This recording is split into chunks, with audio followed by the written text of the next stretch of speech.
Olá, dando continuação na leitura comentada desse material sobre kefir de água, a referência vai estar na descrição do vídeo. Agora, aqui os autores trazem uma parte de material necessário. Então, o material necessário aqui tem uma listagem, que seria água de qualidade, açúcar, grãos de kefir típicos, sucos, frutas, especiarias ou condimentos, um recipiente de vidro, colher, medidor de volume, tecido tipo voal, elástico, balança, que seria ideal, mas é opcional, peneira, garrafa com tampa hermética que suporte a pressão. E aí ele já traz aqui as etapas de produção da bebida. Eu creio que esse material necessário é o material que ele elencou para essa apresentação que ele fez, né, dessa produção do kefir de água, mas eu acho que esses materiais eles podem variar conforme a maneira que a pessoa prepara e pode utilizar mais ou menos materiais. A balança, por exemplo, eu acho interessante utilizar, mas ela não é tão prática, você demora um tempo, enfim, eu normalmente não utilizo, mas é interessante utilizar para sempre conseguir fazer a mesma receita. A fim de comparação, é interessante sim medir a quantidade de açúcar, a quantidade de água, mas às vezes na correria do dia a dia isso não torna tão prático. Então às vezes o preparo do kefir começa a ficar um pouco mais demorado. Normalmente o preparo da kombucha, como são volumes maiores, maior tempo de fermentação, para que a receita não dê errado, é interessante sim fazer todas as medidas e ainda fazer anotações.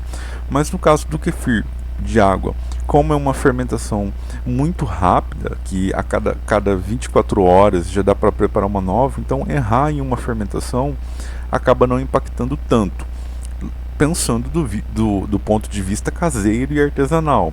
Uma produção com intuito comercial, isso já teria que ser mudado, mas aqui tem uma lista de materiais sugeridos aí pelos autores. A produção da bebida, produzindo a bebida. A bebida fermentada com os grãos de kefir saborizada e carbonatada é produzida a partir de duas fermentações. Aqui remete aos conceitos de F1 e F2, conceitos esses que eu não gosto muito. Na primeira, os grãos de kefir são inoculados de forma aeróbia, F1, uma solução açucarada contendo 5% massa-volume de açúcar. Bom, o que seria essa solução aquosa contendo 5% massa-volume? Ou seja, 5% desse volume vai ter em quantidade de massa de açúcar. Por exemplo, se a gente pegar 100 ml dessa solução, eu vou ter aí 5% de 100 ml, 5 gramas. Então eu vou ter 5 gramas de açúcar em 100 ml de solução. Trazendo para 1 litro, 5% seria 50 gramas por litro. Bem similar aí ao que o pessoal do kombucha usa. Essa quantidade é uma quantidade sugerida. Essa quantidade de açúcar pode variar. Poderia utilizar um pouco menos? Poderia, mas a gente já sabe que os micro-organismos precisam do substrato. E se a gente dá muito pouco substrato para eles, a fermentação vai ser prejudicada e a multiplicação também. Poderia utilizar mais, o que pode resultar aí numa fermentação mais intensa.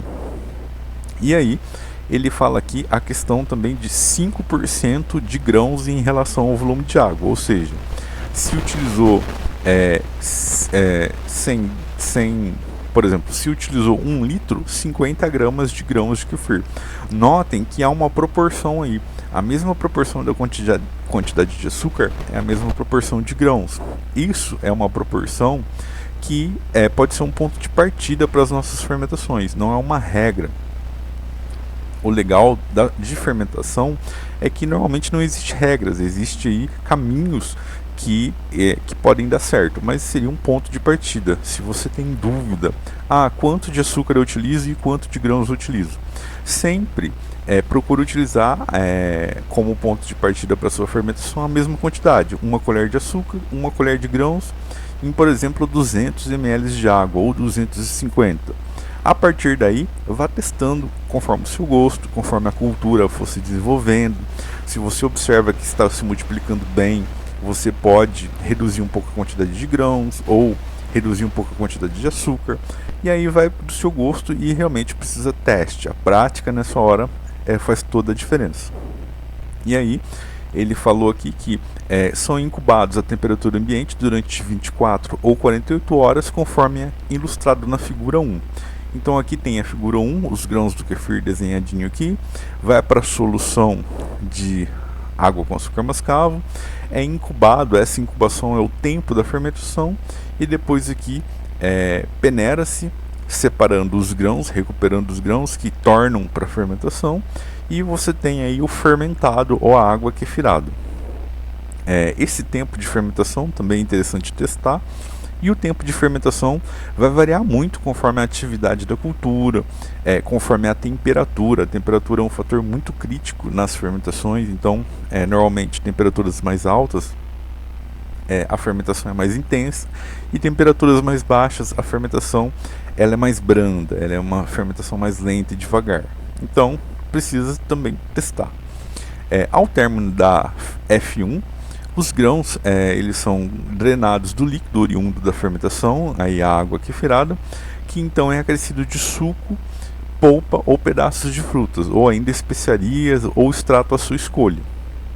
Aqui é interessante falar que isso vai trazer sabor para a bebida, não é obrigatório, mas vai trazer um gosto, vai trazer até cor, só que a gente precisa ficar atento porque nem todos os sabores são interessantes.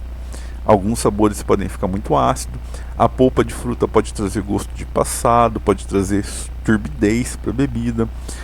Algumas frutas, alguns sucos contêm muito açúcar, então pode fazer com que a fermentação continue de forma muito intensa, a ponto de explodir uma garrafa, ou mesmo de formar muito gás. Então é preciso testar essas quantidades de adição e como está sendo adicionado.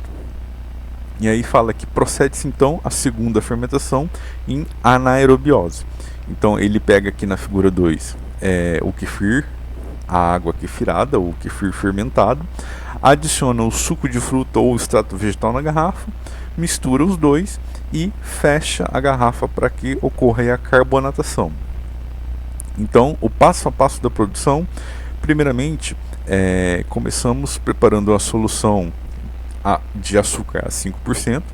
Para isso a gente vai precisar das seguintes quantidades: água, 1 litro de água filtrada, e açúcar, 50 gramas de açúcar, ou seja, cerca de 4 colheres de sopa. Então quando a gente prepara em casa, sem a balança, a gente vai por medidas aproximadas. Então 4 colheres de sopa seriam equivalente ou aproximadamente ou em torno de 50 gramas de açúcar. Isso pode variar, pois tem açúcar que contém mais água, tem açúcar ela acaba sendo um pouco mais volumosa, os grãos do açúcar podem ser maior ou menor. Então isso pode levar uma pequena diferença, mas a gente trabalha dessa forma. E aí ele, continuando aqui o procedimento, misture bem até dissolver completamente. Isso é muito importante, o açúcar tem que estar dissolvido na água para que os micro-organismos consigam absorver ou metabolizar esse substrato. E agora vamos inocular a esta solução adicionando os grãos de kefir de água. Para cada litro de solução utilizamos a mesma porção de 5%, ou seja, 50 gramas, que corresponde a cerca de 3 colheres de sopa de grãos de kefir. Isso vai depender muito de como está também a cultura de kefir. Eu utilizo 4 colheres de sopa. Eu utilizaria 4 colheres de sopa, lógico, rasa, não muito cheia. Então, mas seria em torno disso também. Aí ele fala aqui que a primeira fermentação ocorrerá em aerobiose, na presença de oxigênio.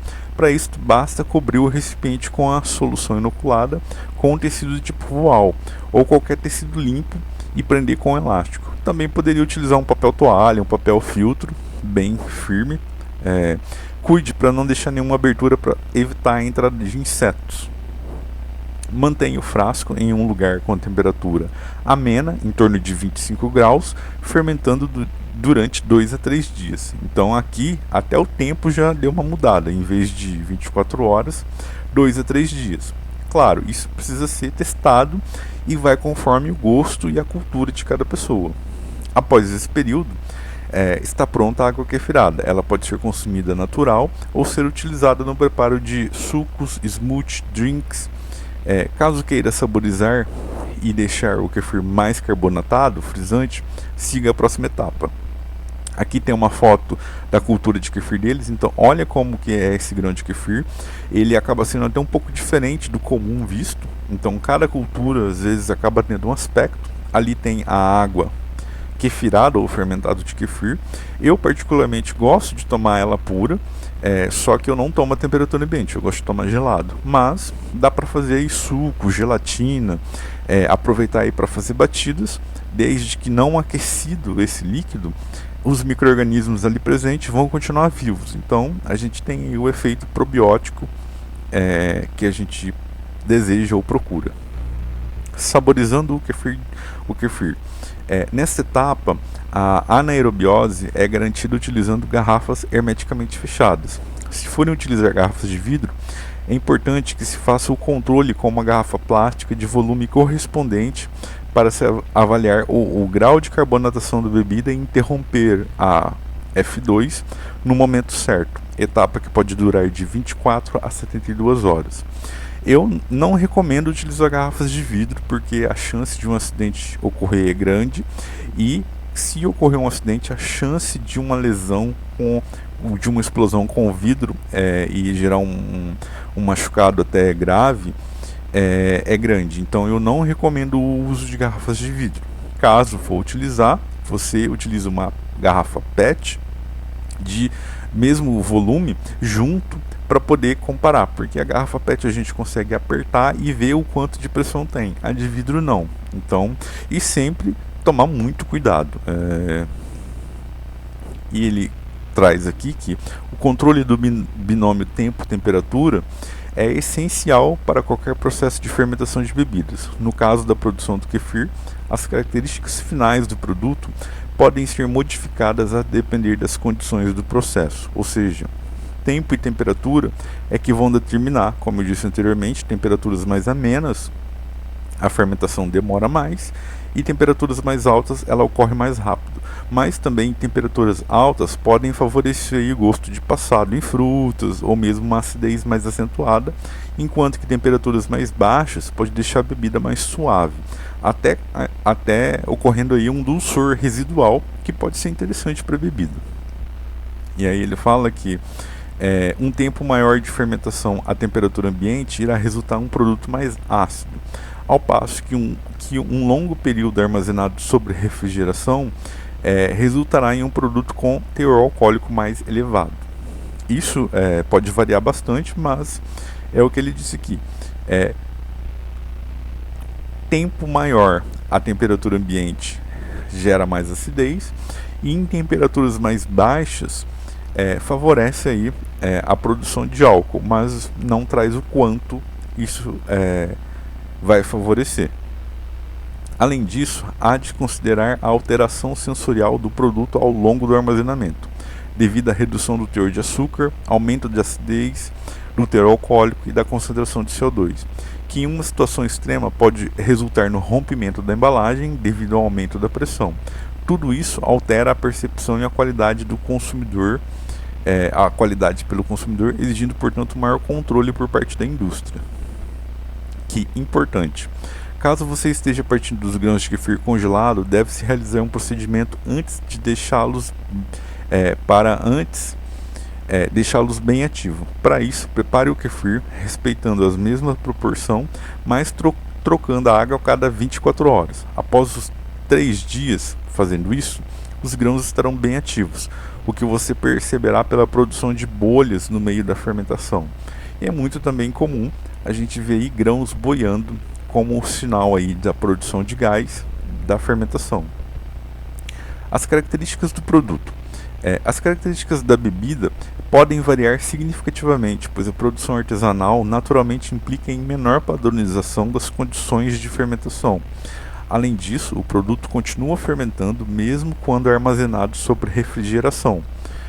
Como aqui o kefir de água ele não vai sofrer nenhum tipo de pasteurização ou algum processo químico ou físico para eliminar a atividade dos micro-organismos, por exemplo, uma microfiltração removeria os micro-organismos, então a fermentação pararia. Só que como a gente quer os micro-organismos ali vivos, por causa do efeito probiótico, a gente não faz nenhum tipo desse processo, então a fermentação, mesmo com a garrafa na geladeira, sobre a refrigeração, a fermentação ainda vai continuar, mesmo que em menor grau. Aqui na tabela 1 são apresentados resultados para o kefir de água in natura, sem saborização e sem carbonatação. É uma caracterização feita pelo grupo de pesquisa coordenado pelo professor Luciano José Quintão Teixeira, da Universidade Federal do Espírito Santo, a UFES. Aqui tem uma caracterização físico-química do amostra do kefir, simplesmente acabou de fermentar. Então, o pH, um valor médio seria de 3,18 ou 3,2, que eu acho bem ácido. Eu acho que um pH para o kefir ideal aí seria em torno de 3,7, acima de 3,5 e abaixo de 4. Eu acho que seria um pH bem interessante para o kefir. Não vejo necessidade de um pH tão ácido, mas aqui é um valor médio, então ele coloca aí 3,18 ou 3,2. Sólidos solúveis 5 Brix. Note que a quantidade de Brix não altera muito. O teor alcoólico é 1 grau GL, ou seja, você estaria ali abaixo de 1%. Esses sólidos solúveis em Brix, a gente tem que entender que a medida do Brix é uma medida tida pela refração da luz.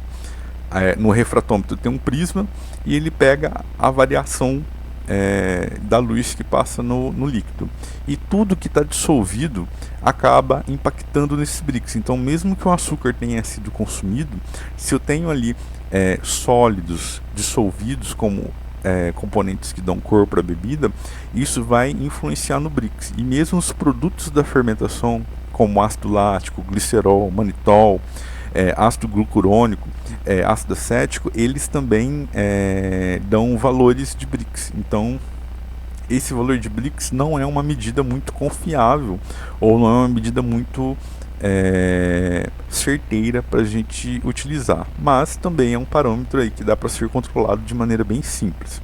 Aqui os coliformes totais tem que ter ausência, ou seja, que manteve a asepsia, e as bactérias láticas, o desejado é que esteja aí um valor de 1 vezes 10 a sétima UFC, que seriam unidades formadoras de colônia, por grama.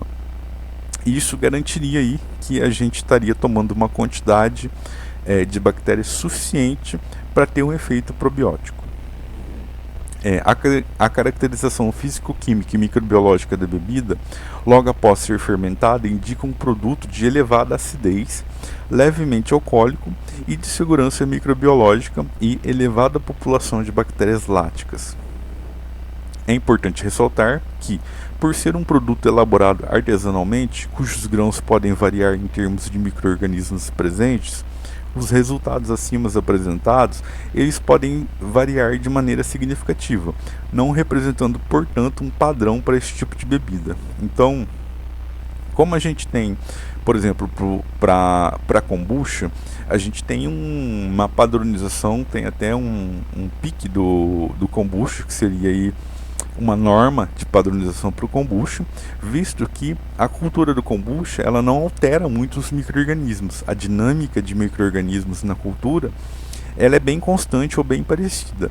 No caso do kefir de água, isso já seria até mais difícil, pois a cultura oscila bastante. Uma mesma cultura, com o passar do tempo, ela pode mudar a dinâmica dos micro-organismos ali, mudando a fermentação ou os produtos de fermentação, ou mesmo a quantidade deles. Então aqui tem mais uma foto da cultura, e depois tem uma outra parte falando da validade e sugestões de consumo. Essa outra parte eu abordarei no outro vídeo, para que não fique muito extenso.